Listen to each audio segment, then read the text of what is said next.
I'd always sit outside, a briefcase of bricks at my feet. When Keith would walk out, I'd always smile, basking in his warm attention. "Good evening, Miss Pauline," he'd say. "Good evening, officer," I'd reply. He'd chuckle. "Now, Miss Pauline, you know I'm no officer. I'm just a security guard." I'd chuckle back. "And you know I don't like being called Miss. It's just Pauline." He'd always gallantly carry my briefcase for me, and I'd hook my arms around his as he walked me to my apartment building. We'd talk, and he'd always come up with me to the 15th floor and drop the briefcase off just inside my door. But he'd never enter my apartment. "Come in for tea?" "That's very kind of you, but I must be getting home to my fiancée." He'd smile. "I'll see you tomorrow, Miss Pauline." "Good night, officer." I'd always set the timer for 15 minutes before I washed up, microwaved a pizza, and made some chamomile tea. I'd settle down on my little purple couch in my dark bedroom, a plate on my lap, a mug in my hand, and a video camera propped up between me and the window. Zoomed in on a building 3 blocks away. It took a lot of research to snag my apartment, but it was worth it. I'd always watch as Keith entered his 15th floor studio. I'd watch his fiancée roll out of bed and begin yelling at him. I'd watch him nod, trying to avoid riling her up further.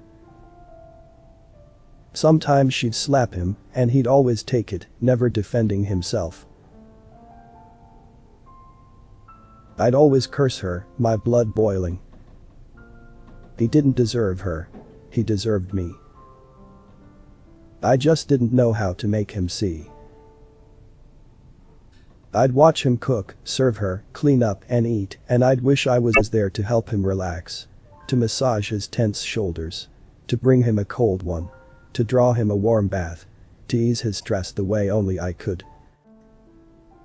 I'd sigh after they'd turn off the lights, and I'd put away my dishes, wash up, and go to bed.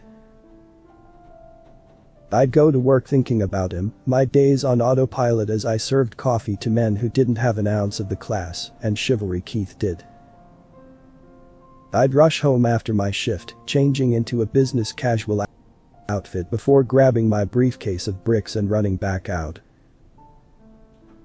I'd always sit on the bench outside the building where Keith works. And when he'd walk out, I'd smile, basking in his warm attention. "Good evening, Miss Pauline." "Good evening, officer." "Now, Miss Pauline," he chuckled. "You know I'm no officer. I'm just a security guard. You've got more bravery and honor in your little finger than any officer I know. And you definitely look better in a uniform than those tubs waddling around with guns and donuts." He raised his eyebrows in flustered surprise. "Oh, now, Miss Pauline, that's no way to talk about our men in blue." "I mean nothing against them." I stood up and adjusted his collar. "I just feel you deserve the title of officer just as much as they do." An adorable blush tinted his nose and cheeks. "I appreciate it, Miss Pauline. You're very kind to me." "And you're very kind to me. It's very hard to find decent, respectful men like you around here." He looked down with a bashful smile. "Now, Miss Pauline. Please, just call me Pauline." "I can't. I've been raised to always respect a lady." "Do you call your fiancée Miss?" His smile vanished as his cheeks became ashen. "Yes." "Do you love her?" Now, Miss Pauline, begging your pardon, but I don't think that's a very appropriate question." He bent down to pick up my briefcase. "I can't believe they expect you to carry all this work home every day." "It's all part of the job." I hooked my arm around his as we walked to my apartment building. "I'm so lucky to have a strong gentleman like you to keep me safe on these dark nights. I just want you to know I really appreciate everything you do." "It's my pleasure," he said, his smile returning. I'm glad I can personally make sure you get home alright. I'd love to have a man like you at home as well. I got no doubt in my mind you'll find one. Do you think I'd make a good wife? Oh, yes.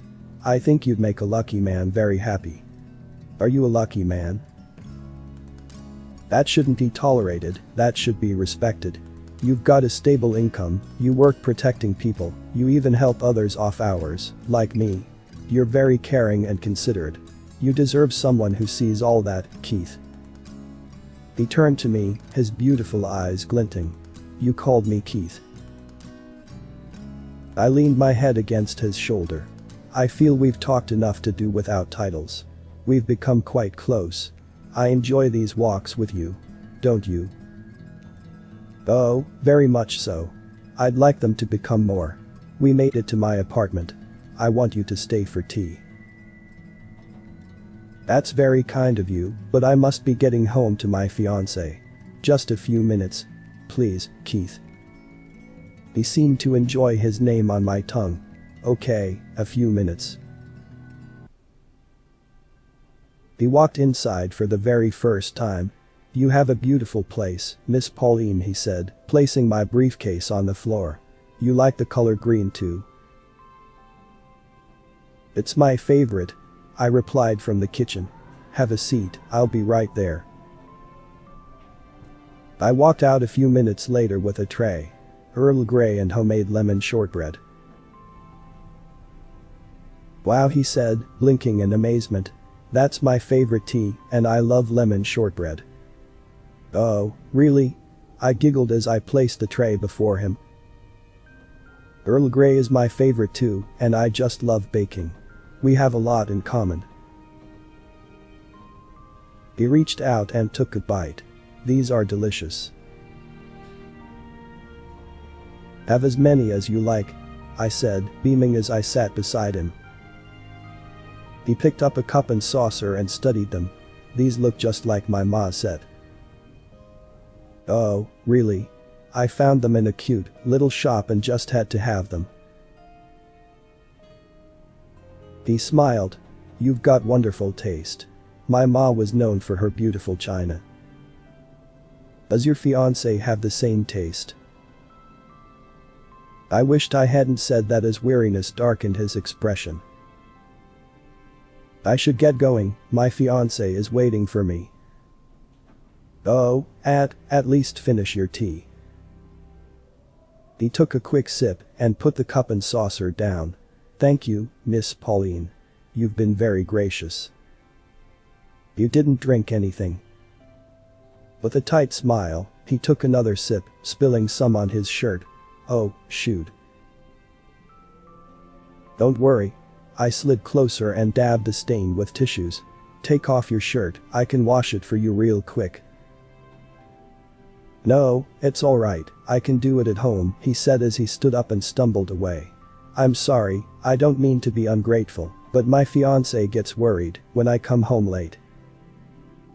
Oh, okay, then, won't you take some lemon shortbread with you? He eyed them for a few seconds before he nodded. Yes, please. I wrapped them for him in a handkerchief. I can make you more tomorrow. Please don't trouble yourself, Miss Pauline. Thank you very much. Have a good evening. Have a good night. I sighed as I closed the door. I'd have to try harder tomorrow to break his fiancé's grip on him. After cleaning up, I made my way to my couch in my dark bedroom and settled in.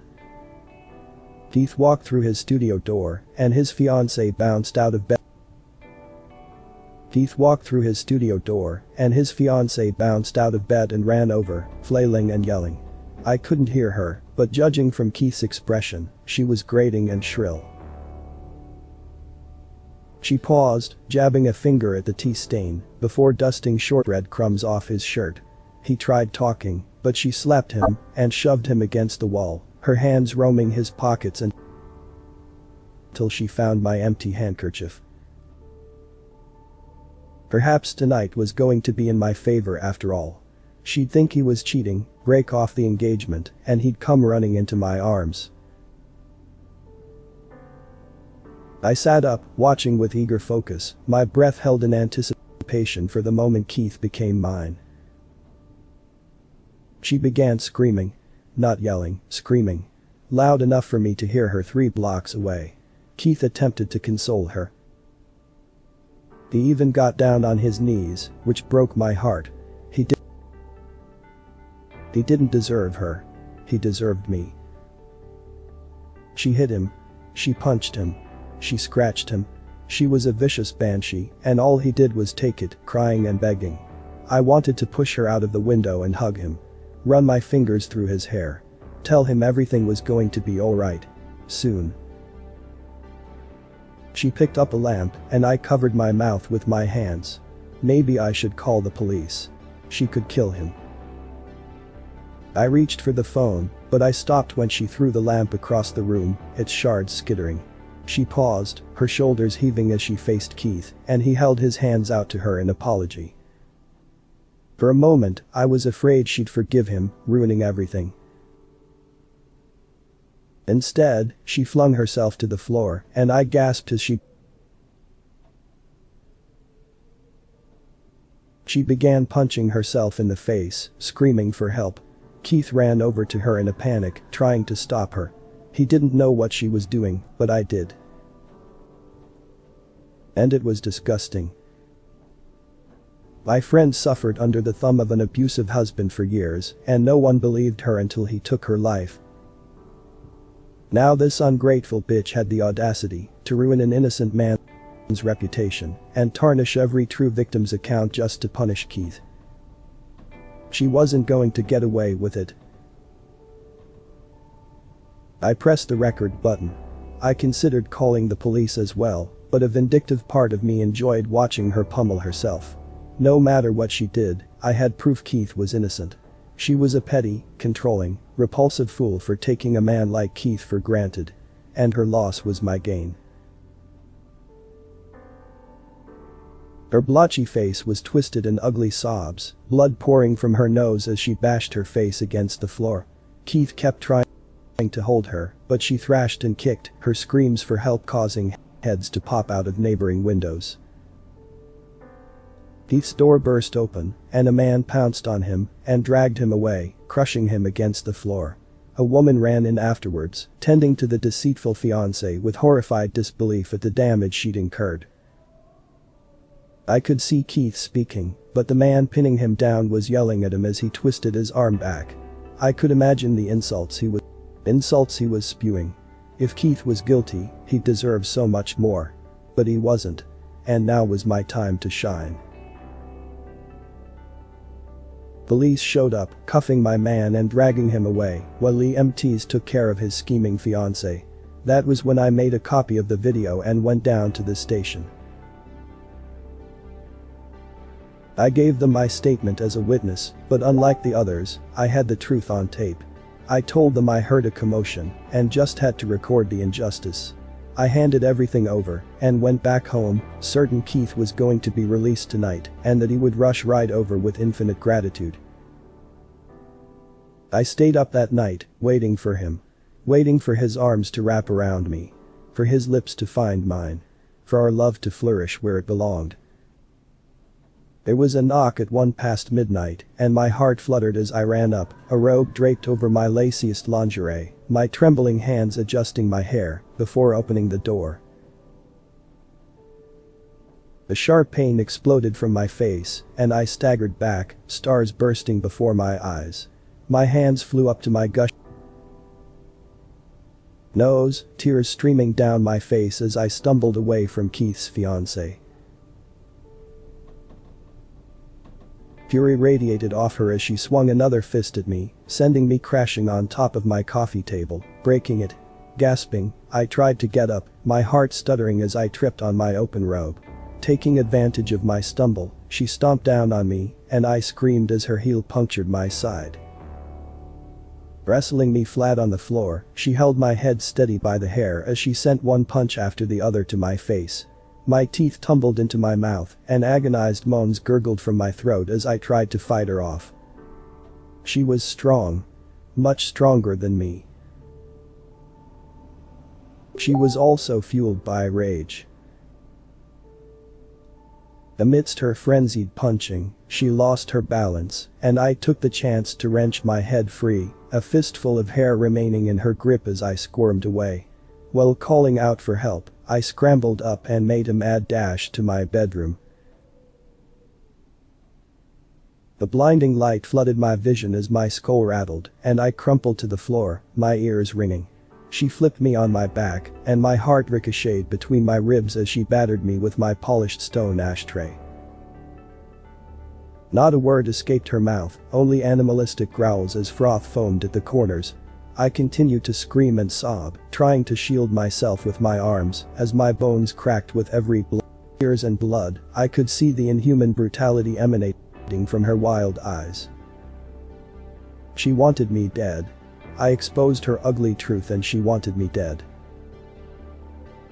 Twisting and writhing in despair, I reached up, clawing at the fresh stitches on her face. She shrieked, pausing her assault, and I shoved the heel of my hand into her broken nose, sending her reeling off me with a quivering squeal of pain. I backed away, tripping over myself as I crawled towards the bedroom, my spasming lungs squeaking as red sprayed with every breath. My pulse rioted at the sound of kitchen drawers being opened, and I staggered down the hall in disoriented panic, crashing into walls and slipping on my blood. Pressure against my shoulder sent me back to the floor, and I screamed. As it evolved into searing agony, another stab crunched against bone. My vision faded with each vicious thrust, my energy ebbing, my last coherent thought, Keith. I was going to die before I made Keith mine. Miss Pauline. I groaned, muted pain throbbing beneath a medicated haze. I peeked through my crusty eyelids, and my heart skipped a beat when I saw Keith beside me, holding my hand. Keith. I croaked, wincing as it felt as though I'd swallowed barbed wire. He smiled, tears in his eyes as he reached to the side. Let me buzz for the doctor. Don't speak a lot, now, your ventilator was taken out just last week. Where am I? The hospital. He opened a water bottle and moistened some tissues before he cleaned my eyes and face with tenderness. You're my guardian angel. You defended me, and you almost died cause of it. I'm really sorry. I don't know how to make it up to you. I melted at his words, all my aches and pains forgotten. He finally knew the truth. He was finally going to be mine. I'm glad you're free now, I rasped. He dabbed a wet napkin against my chapped lips with a rueful frown. Living with her, I couldn't see just how bad it really was. But then she pulled that stunt. I'm forever grateful you hurt her, and we're in the best position to film it. I'm just sorry you had to suffer for it. I smiled. You deserve someone who respects you. And I think I've found her. I almost forgot how to breathe. It was happening. It was finally happening. I'm so happy, I whispered, tears brimming against my lashes. Me too. I never imagined I'd ever feel like this. I've been visiting you every single day, and over the weeks, Miss Natasha and I really got to know each other. She's a nurse and one of the most wonderful people I've ever met. She cares so much about you. My heart shattered. A nurse. Yes, he replied with a love-struck smile. Now, I know many are thinking she's out of my league, but she told me to never put myself down like that. She respects me, just like you always said. You saved me, and you helped me find someone I deserve. You're my guardian angel, Miss Pauline, and I'll forever be in your debt. Look who's up, a doctor said, walking in alongside two nurses. Nice to have you join us, Pauline. Can you speak, or is there too much discomfort? I tried to hide my irritation at her interruption. I can speak. Wonderful. She looked at Keith. If you'd please give us a moment with the patient. Yes, of course, doctor, I gotta get going anyways. He turned to me, his beautiful smile ringing my tattered heart. I'm so happy you're awake, Miss Pauline. I'll drop by again tomorrow. Please let me know if you need anything. Anything at all. I nodded, a tear trickling down my cheek. Don't worry, you'll be okay, he said, giving my hand a gentle squeeze. Dr. Fida and nurses Natasha and Raj are wonderful. He gave Natasha a sunny nod, and she nodded back with a smile.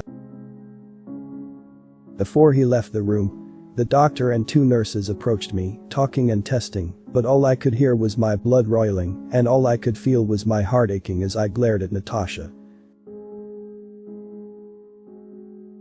He didn't deserve her. He deserved me. How could I make him see? If you like this story, make sure to subscribe. Thank you.